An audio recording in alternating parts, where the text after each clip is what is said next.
Assalamualaikum warahmatullahi wabarakatuh. Perkenalkan, nama saya Adisti Ramadhani, kelas 10-4. Di sini saya akan membacakan tentang Hikayat Panji Semirang. Hikayat Panji Semirang.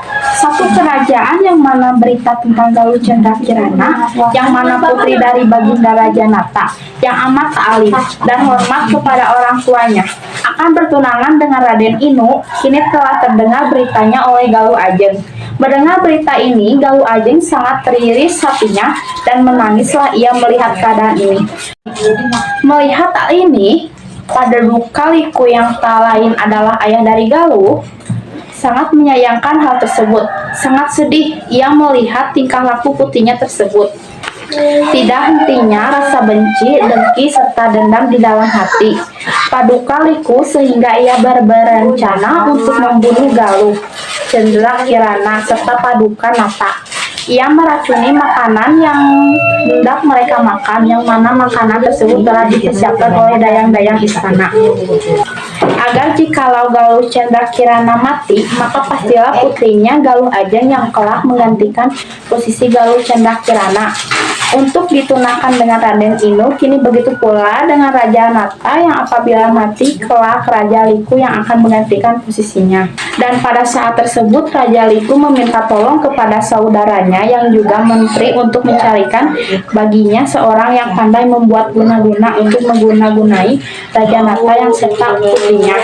Setelah didapatkan dari pencarian yang panjang oleh saudaranya tersebut, disampaikanlah kepada Raja Nata apa-apa yang harus dilakukannya kini sesuai dengan pesan dan ahli guna-guna tersebut. Unsur intrinsik Hikayat Panji Semirang. Tema silsilah Panji Semirang yang menceritakan tentang kedengkian yang membutakan hati seseorang. Latar suasana bahagia yang terlalu amat berkasih-kasihan empat bersaudara. Latar waktu zaman dahulu. Latar tempat yang ke-1 Tanah Jawa. Sebermula pada zaman dahulu kala ada raja di Tanah Jawa 4 bersaudara. Yang kedua di Kuripan, yang tua menjadi ratu di Kuripan. Yang ketiga Daha, yang tengah menjadi ratu di Daha.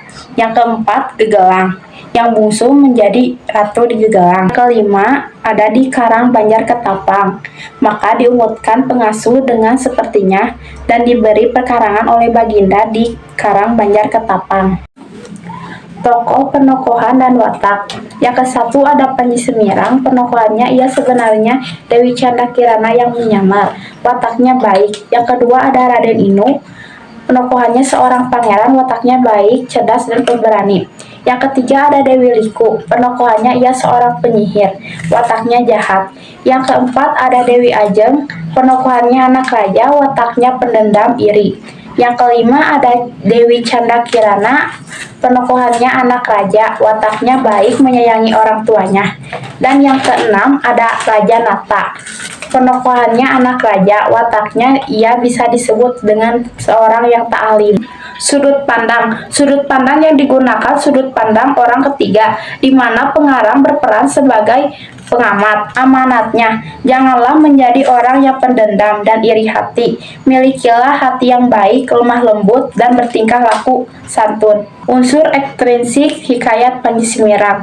Nilai moral. Perbuatan baik akan selalu berakhir dengan hal yang setimpal alias menyedihkan, sedangkan perbuatan baik akan berakhir dengan kebahagiaan.